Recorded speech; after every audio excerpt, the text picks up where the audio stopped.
something that's been around for centuries.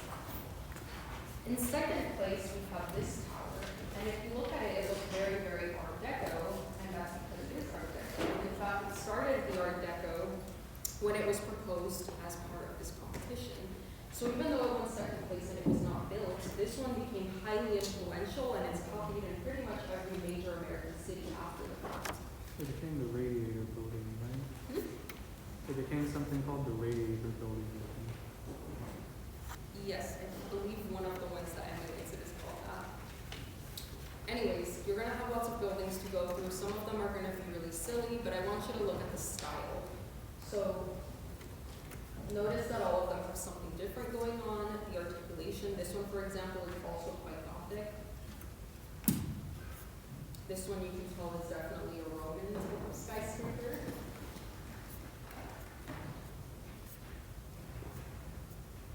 This one is very constructivist, so we'll talk about this in a couple of lectures, but this is a style that was coming straight out of Russia at the time. This one looks like a pyramid. This one has a huge column on the top. This one looks like a person.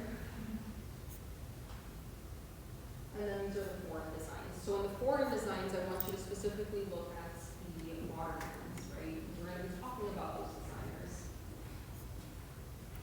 So this one is a triumphal arch.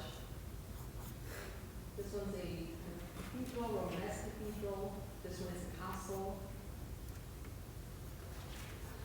Right, so you can see that even at the start of the 20th century, there were a lot of questions about what is the style of the century. Some of them are very medieval, some of them are very modernist.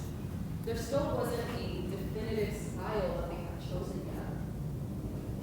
And so that's why I chose it for this week, because I think it's a pretty good piece to look at in between this lecture and then the next lecture that we're going to look at, which begins to introduce stuff like this. Right, so notice this one is probably the most modernist of all the proposals.